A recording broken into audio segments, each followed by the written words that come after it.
Welcome, brave souls, to Fear File Chronicles, your one-way ticket to spine-chilling stories and terrifying tales.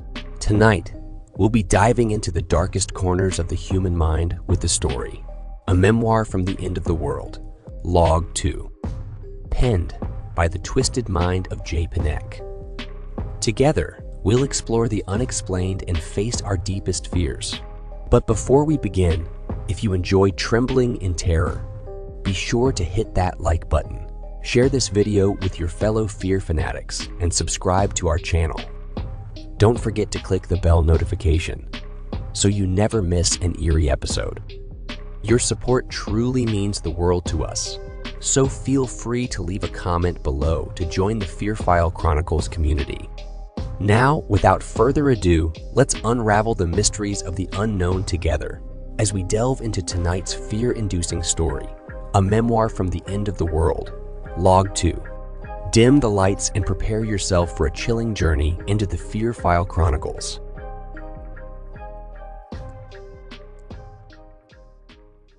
Hey guys, I'm back again with an update from my last post. My friend. We'll just call him Techie. He managed to salvage the next few documents in the folder. It seems like a bunch of Henry's journals. But he's been really trying to figure out where the laptop came from. It just runs on the latest version of Windows, so nothing special there. He's never heard of the manufacturer, and he's not getting any helpful answers from his usual forums. Maybe it was custom made by this Exeti company, but we can't find anything about them either. I thought they might be some top secret group hired by the government. But then, why would they have a phone number on the case? And not even leave it password protected? Why is the internal clock set for 3 years from now? It just doesn't make a lot of sense, and I'm starting to feel like this is all some elaborate prank. Someone suggested that if I can't find a Henry Jones, I look for his wife or his kid. No dice there, though.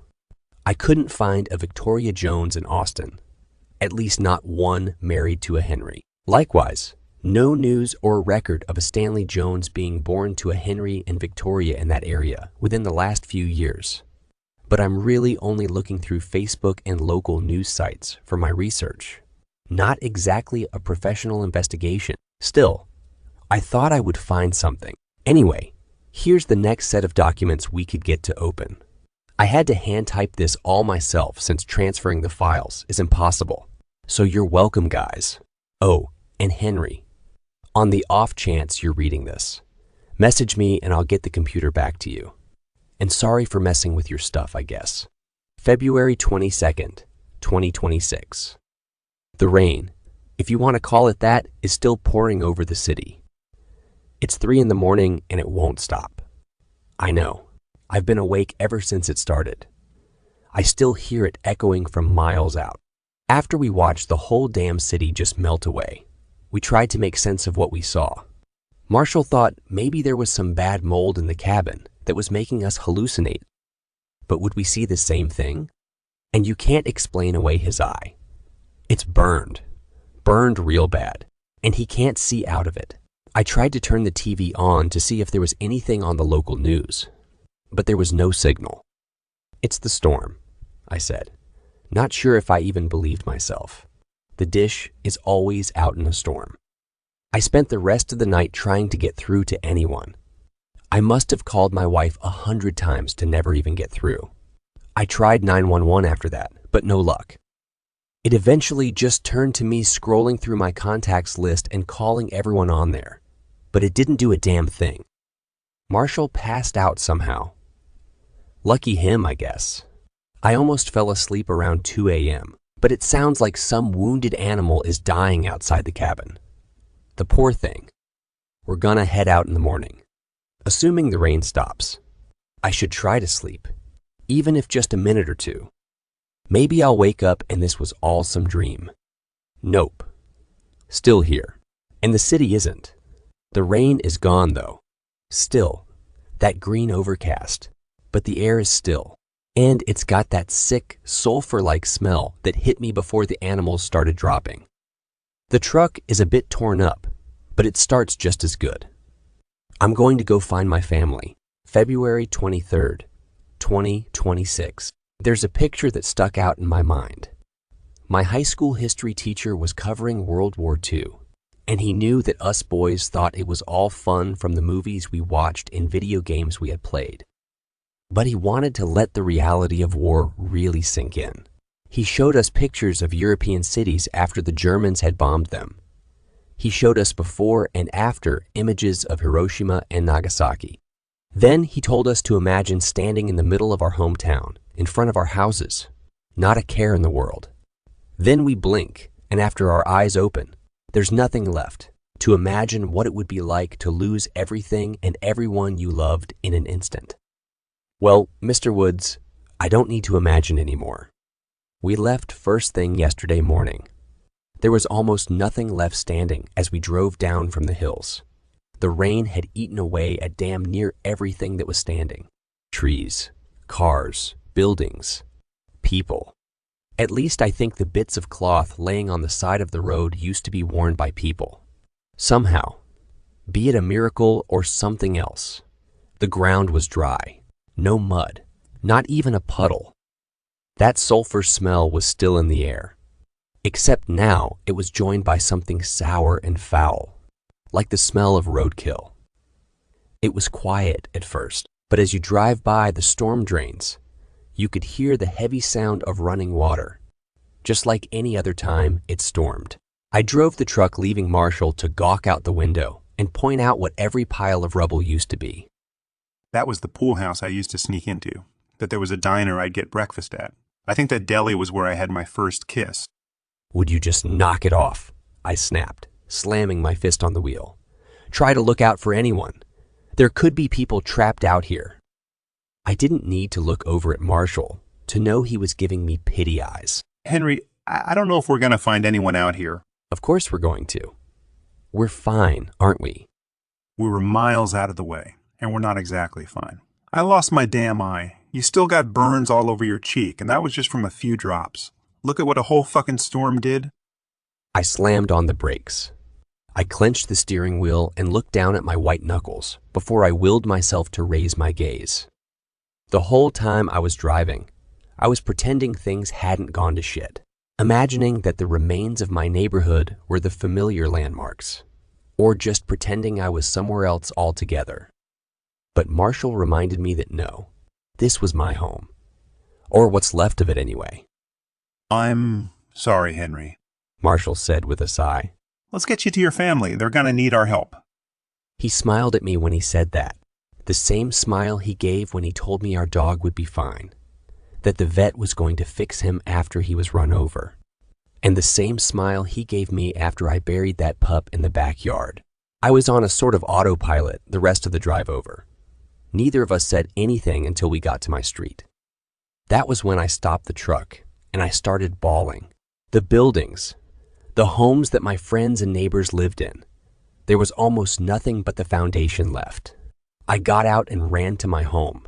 The 2-story house caved in. Just a bit of the north wall left. Tori, Stan. I kept shouting their names, digging through planks and bits of drywall, hoping that I would find them holding each other. Maybe a little beat up, but still alive. I must have turned every bit of ruin over half a dozen times, till my hands were bloody, and my arms gave out. All I could find was Stanley's stuffed toy, that talking dog character he loved, all chewed up and stuffing coming out of the side. An hour later, I found my wife's ring in the rubble that used to be the front porch, next to the scraps that I think were the blouse she wore that morning. February 25th, 2026. This is the first time I did anything but lay in the bed and cry. Marshall tried to get me to eat something, but I just spat the can of soup back up. I've been holding on to Stanley's toy like I was some kid and fidgeting with Tori's ring. But Marshall damn near dragged me to my feet himself and put a granola bar in my hand. Shouted at me until I took a bite and didn't spit it back up. I buried the toy and the ring by the cabin that day. I was going to hold on to them, but it just didn't seem right not to give them a proper burial. And if I couldn't find them, then I had to do the next best thing and let go of what I had left of my wife and my son. As I was digging the grave for the closest thing I had to my family's remains, Marshall came out with his wallet in his hands and took a picture out, ready to toss it in the hole. It was him and his boyfriend James, sitting on a beach somewhere on the Gulf Coast, drinking bushwhackers. James. Shit. I felt a bit ashamed that I hadn't even stopped to consider that I wasn't the only one of us that lost a partner. I looked up to where the city skyline used to be, replaced now by piles of rubble that spilled into the river. I thought about offering to go and try to find James, but they had an apartment downtown. We both knew the truth. I was gonna ask him to marry me. He said, voice hoarse as if he had been busy doing his own crying. I know, I said, sniffling. Helped you look for the ring, dummy. We shared a bit of a laugh. Then we said a prayer. For whatever good that would do. I spent the rest of the day just trying to stay busy, just trying to function.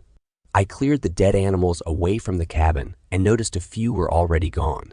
I guess a cat or dog might be lurking around here.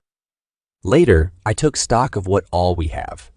We got enough food and water for a few days, and some ammo to hunt for food if anything worth shooting is still alive. There's a stream a few minutes out, but I don't trust drinking from it. Even if we boil it down first, we don't know what we're going to do, but we both know we gotta move on at some point. February 26th, 2026. We're not alone out here. Marshall says it was just a coyote or some dog that got loose and hid from the rain. Might have been dark, but I know what I saw, what I heard. What kind of coyote's got 3 eyes? What fucking dog makes a sound like that? This concludes Log 2. Stay tuned for Log 3 in the near future. Well, my friends, we've reached the end of tonight's chilling tale, a memoir from the end of the world, Log 2, by the talented Jay Panek. I hope you've enjoyed our descent into darkness, and that you'll carry a piece of the Fear File Chronicles with you as you drift into uneasy dreams. If our story left you shivering and shaking, don't forget to like this video, share it with others who crave a good scare, and subscribe to the Fear File Chronicles for more haunting horrors. Remember to hit the bell notification so you're always among the first to know when a new nightmare awaits. As always, we appreciate your support and would love to hear your thoughts in the comments below. Sharing your fears and frights with us truly means a lot, so don't be shy to engage with our sinister community. Until next time, remember to embrace the darkness, for it is within the shadows that our most terrifying stories are born. Good night, and stay scared.